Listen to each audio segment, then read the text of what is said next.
Bienvenidos a Primum Gradus, tu podcast de historia y humanidades en general. Os habla Ricardo Silvestre. Vamos a acabar ya la serie esta miniserie sobre paraísos perdidos y encontrados. Y vamos a hablar de islas paradisíacas. Islas, es decir, una cosa en sí misma aislada, y paradisíacas, que recuerdan al paraíso original, donde todo era puro. ¿Nos recuerda esto un poquito a las ideas estas de Rousseau, el buen salvaje? Ahí la gente es tal cual y no está maleada por la civilización, todo es natural. Y eso es lo que íbamos buscando algunos. Y ya os prometí que iba a hablar de Paul Gauguin y de Margaret Mead. Vamos a hablar más de Margaret Mead porque me parece que tiene más enjundia, pero empezaremos por Paul Gauguin.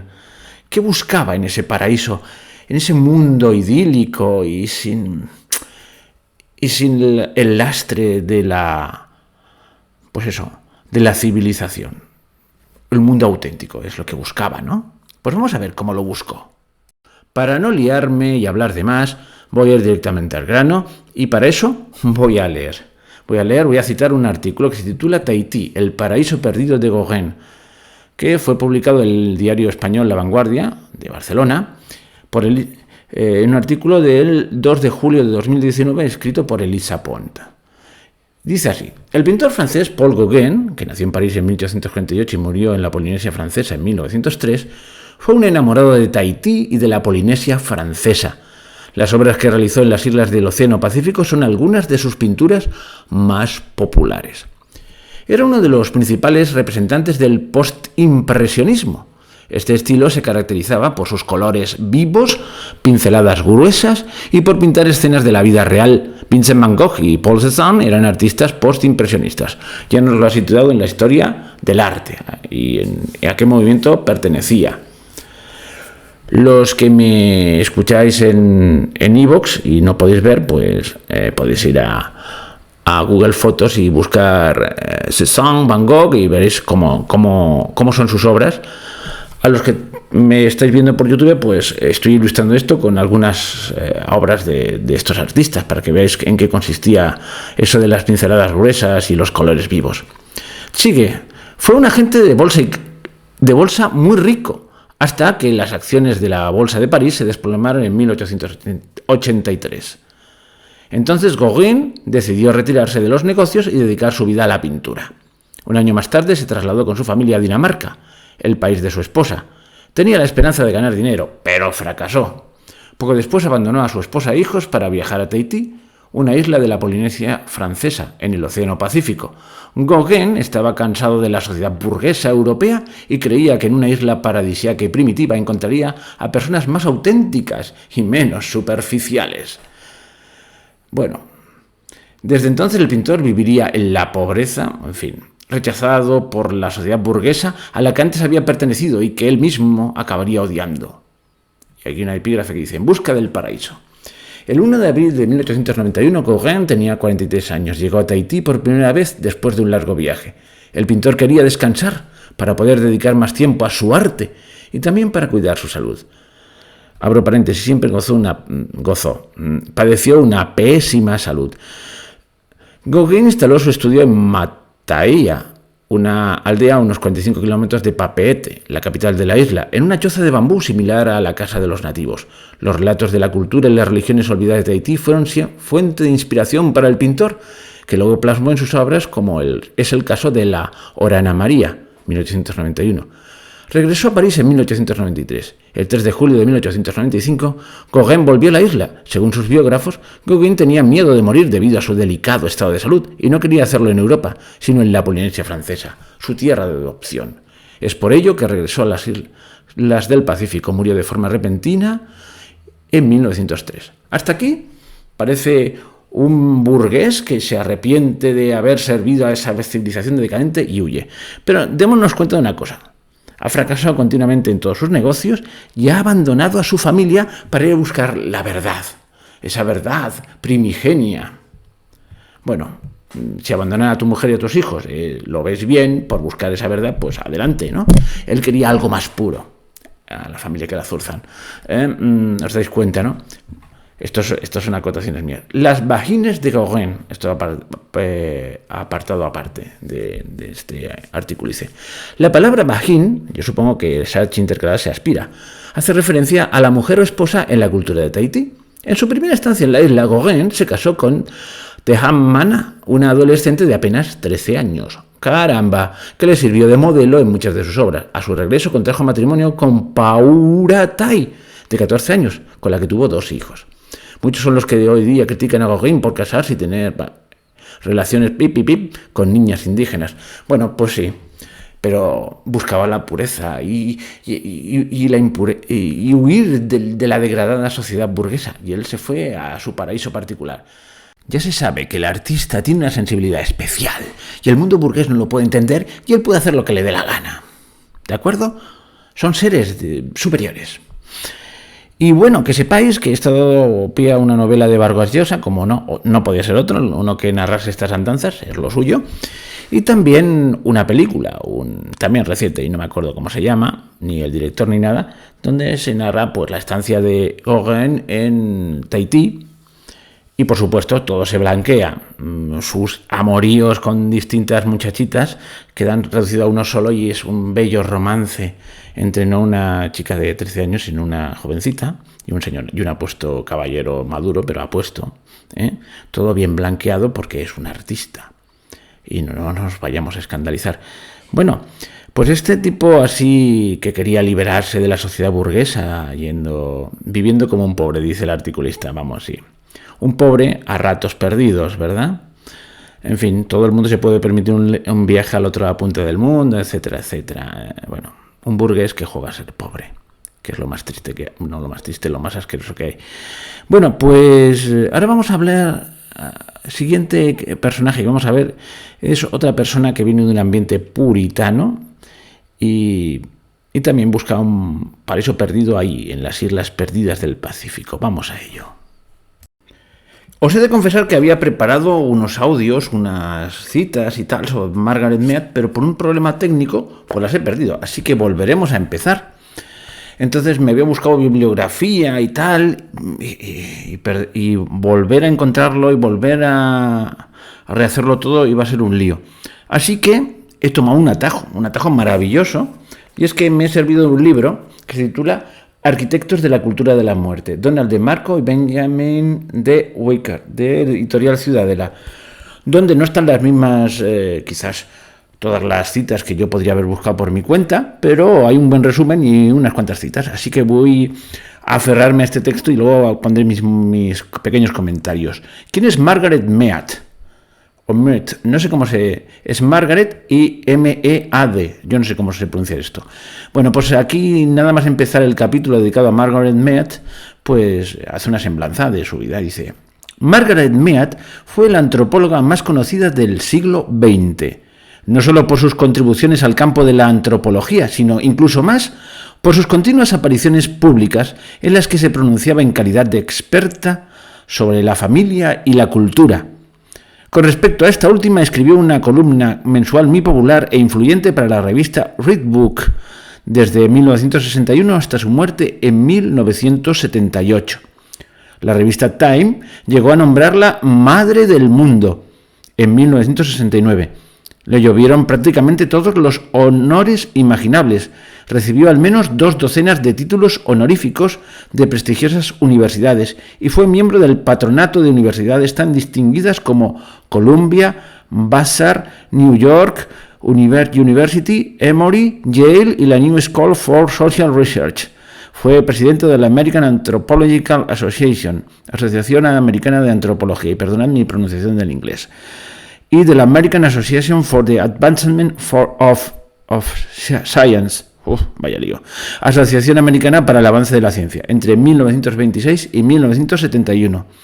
Ascendió en el escalafón del Museo Americano de Historia Natural desde el puesto de asistente del conservador hasta el de conservador emérito. Fue consejera de presidentes y congresistas. Millones y millones de personas conocían su rostro. Millones y millones seguían sus consejos. Sería difícil imaginarse un miembro más amado y reconocido de la comunidad científica. Y si debemos tomar como referencia la magnitud de su influencia en la sociedad, probablemente no tiene par entre sus compañeros en el mundo de la ciencia. Vaya presentación, ¿verdad? Bueno, por sus consejos radiofónicos a través de artículos, tuvieron una gran influencia en la sociedad y hablaba de sexualidad, de matrimonio, de familia, de sociedad. E influyeron en la revolución sexual del siglo XX enormemente, en todos los sentidos. Ahora vamos a ver un poquito su vida, así con unas breves pinceladas que pone aquí, y luego ya veremos cosas más concretas de lo que hizo allí por unas islas paradisíacas del Pacífico y lo que pretendió demostrar con su viaje antropológico. Continúa este texto haciendo una breve semblanza de su biografía. Voy a poner dos trazos, ¿no? Bueno, sobre su formación personal, ideológica, pues hay que decir que sus padres no eran precisamente unos fervientes creyentes, eran agnósticos. Sin embargo, ella, para sorpresa de sus padres y contra la tradición familiar, pues se metió en el ámbito religioso y fue una ferviente frecuentadora de la iglesia episcopaliana durante toda su vida, lo cual es un dato curioso. De todas maneras, en lo que hace a su educación, pues se licenció por Rebel Barnard College y obtuvo un máster y un doctorado en la Universidad de Columbia. Se decidió por estudiar antropología y bueno, y aquí empieza lo que a nosotros nos interesa, ¿vale? Porque eso le hizo irse a unas lejanas islas paradisíacas. Ella era pues una discípula aventajada de un antropólogo llamado Franz Boas, que la hizo prosperar rápidamente en el mundo académico. Y Boas consideraba, y aquí estoy leyendo, que la creencia generalizada en el determinismo cultural era fundamentalmente errada, y esperaba encontrar entre los pueblos primitivos pruebas de una amplia variedad de creencias y prácticas que justificarían su pretensión de que el comportamiento humano, más que estar determinado por la naturaleza, es significativamente maleable. En particular, quería saber si la fase de rebeldía adolescente era algo peculiar de la cultura occidental o si estaba inscrita en la naturaleza humana. A mí, a priori, esto me parece interesante, pero bueno, decidió enviar a la Polinesia a Mead, su joven estudiante de doctorado, a las islas de la Samoa Americana, custodiadas por la Marina estadounidense, para que estudiase a las adolescentes locales, con la esperanza de encontrar en ellas una transición muy diferente de la niñez a la edad adulta. Fue una decisión que marcó el destino de Mead. Vamos a ver qué pasó allí. Ya era un pequeño apunte biográfico de la vida personal de Margaret Mead, porque eso creo que interesa para comprender al personaje y para tener en cuenta que el personaje no es solo su obra, sino su vida. Y su vida influye en la obra y al revés. Sí, hay gente que dice, no, separemos la vida. Bueno, sí, se puede separar, pero yo creo que conviene conocerla, al menos hechos puntuales. Dice, Margaret, que entonces tenía solo 23 años, cuando aceptó este encargo de ir a Samoa, estuvo más que dispuesta a cumplir el encargo. Acababa de casarse en 1923 con un estudiante de posgrado en teología, Luther Cressman, pero los recién casados estuvieron de acuerdo en separarse para que ella pudiese cumplir con sus obligaciones. Ya es curioso todo el asunto, ¿eh? Se casa con un estudiante de teología protestante, ¿se entiende? En aquel momento no tenían hijos. De hecho, a Mead le habían dicho que no podría tenerlos, lo cual la turbó grandemente, dado que pretendía tener 6. Todo son cosas curiosas en la biografía de esta señora, porque fue una de las iniciadoras, la que dio argumentos para la revolución sexual, y una señora profundamente religiosa, que pretendía tener 6 hijos, y que además, con esa pretensión de tener 6 hijos, no casaba muy bien con su defensa del aborto, aunque no fue de la más encendida, sino con muchas reticencias, pero defendió el aborto cuando nadie lo defendía. Así que vamos a continuar con lo que pasó en Samoa. Cuando he dicho que nadie defendía el aborto, quiero decir nadie de la sociedad bien pensante y religiosa de la época. El fruto de la estancia, sigo leyendo, de Mead en Samoa fue su libro Adolescencia, Sexo y Cultura en Samoa, 1928. ¿Qué título más? Un éxito de ventas escrito con estilo no de denso volumen académico, sino de obra corta, ligera y divulgativa. Se convirtió inmediatamente en un éxito que consagró la fama y la autoridad de su autora antes de que cumpliera los 30 años. Que sepáis, a título meramente informativo, que cuando se publicó su primer bestseller, pues ya había cambiado de marido, tenía un nuevo marido, Reo Fortune. Pues, en fin, había hecho viajes por Europa, había vuelto y había ya, con el tiempo, en 1930, escribió otro libro, Educación y Cultura en Nueva Guinea, 1930. Todo eso en 2 años, 2 matrimonios y 2 libros.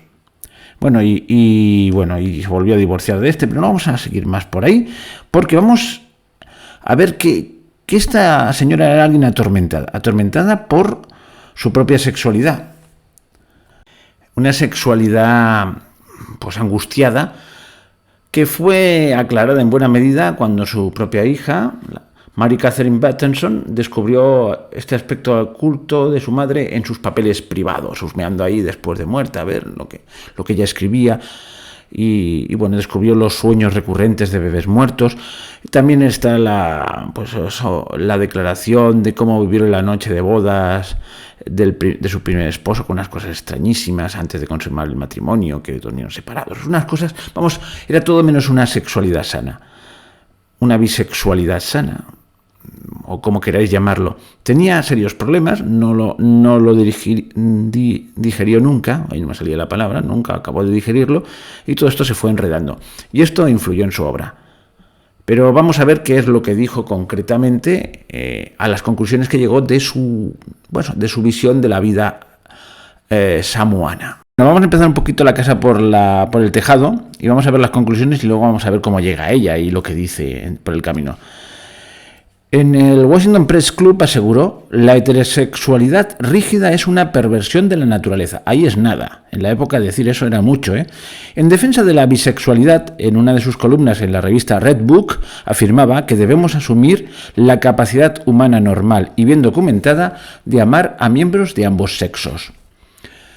En una famosa conferencia de 1974 declaró que los miembros de una sociedad ideal serían homosexuales en la juventud y en la ancianidad, pero heterosexuales durante la vida adulta. Podría fácilmente pensarse que para afirmar eso le movía su propia autobiografía, ya que con toda certeza tuvo una relación sexual con su amiga más íntima, Rhoda Matrix, con la que vivió desde 1955 hasta su muerte. Bueno, hemos vuelto a su vida privada. Pero vamos a ver lo que dijo y vamos a ver un párrafo de alguna de sus obras y que nos lo hará entender mejor. Vamos aquí con el libro abierto y vamos a la cita. Dice: Mead describía a Samoa como un paraíso sexual, libre de todas las opresivas restricciones que lastraban a Occidente. Y aquí abrimos comillas y citamos a la autora. ¿En qué libro? Concretamente en el Adolescencia y Cultura en Samoa.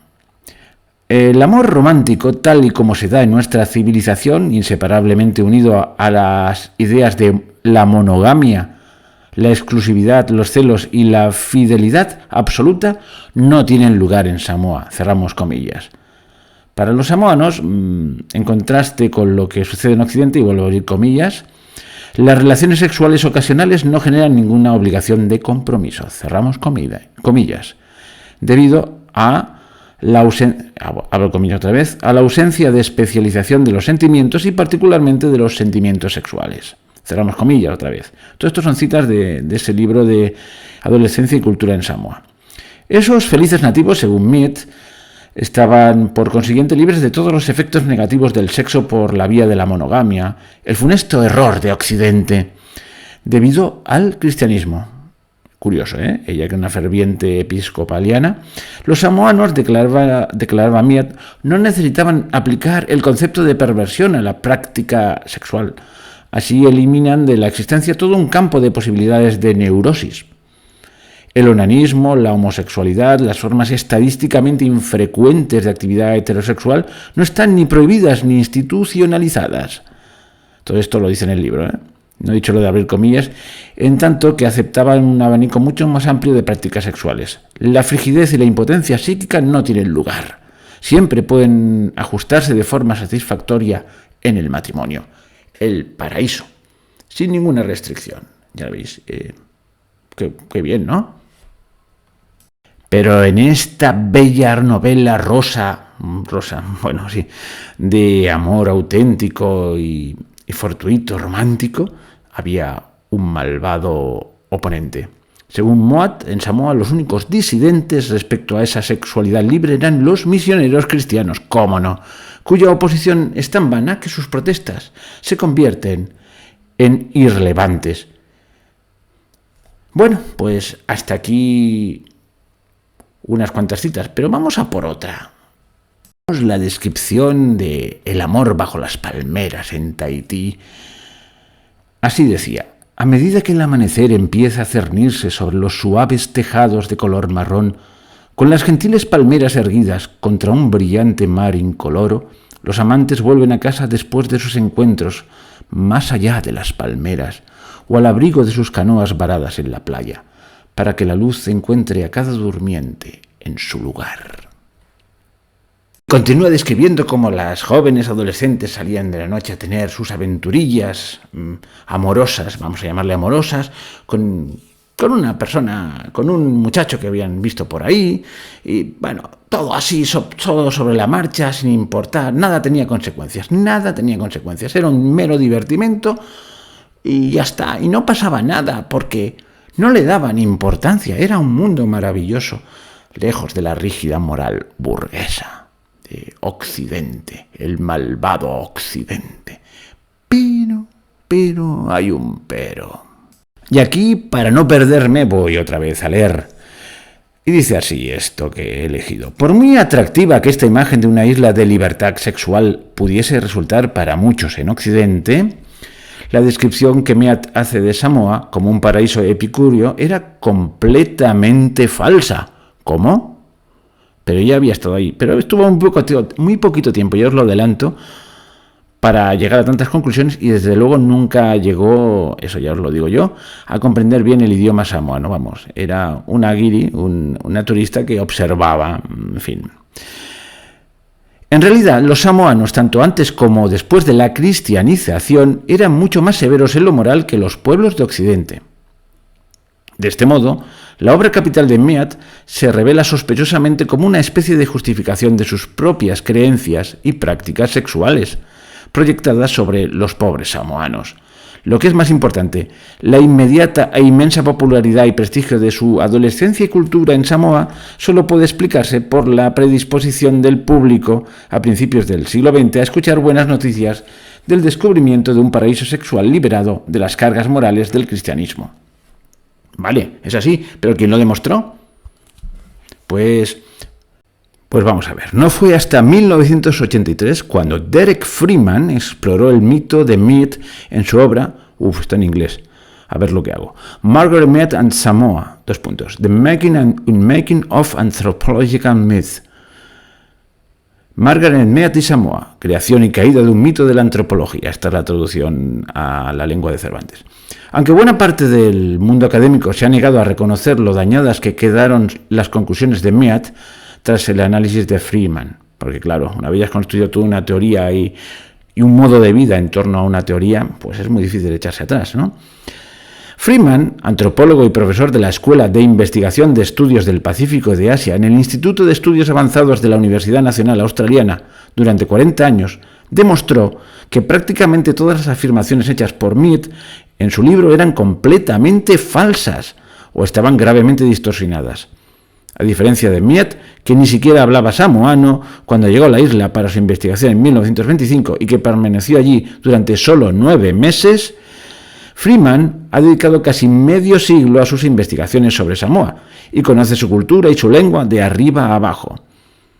En sus propias e irrefutables palabras, dice, abro comillas, las conclusiones principales de adolescencia y cultura en Samoa son, en realidad, meras invenciones de un mito antropológico absolutamente opuesto a los hechos de la etnografía y la historia samoanas. Y continúa porque esto vale la pena. En primer lugar, las afirmaciones de Mead, según las cuales los samoanos no prestan apenas atención a la religión y que todos los contactos con lo sobrenatural eran accidentes triviales y no institucionalizados, contradecían directamente la verdadera naturaleza fervientemente religiosa de los samoanos, tanto antes como después de la cristianización. Mientras que Mead describía a los samoanos como seres tan dedicados al placer que no tenían espacio para los dioses, lo suyo era el placer, no. En verdad, según Freeman, los samoanos precristianos eran devotos politeístas, que tenían creencias y ritos religiosos muy complejos y elaborados, y que después de ser convertidos por los misioneros a mediados del siglo XIX, se hicieron casi fanáticos en su práctica y observancia del cristianismo.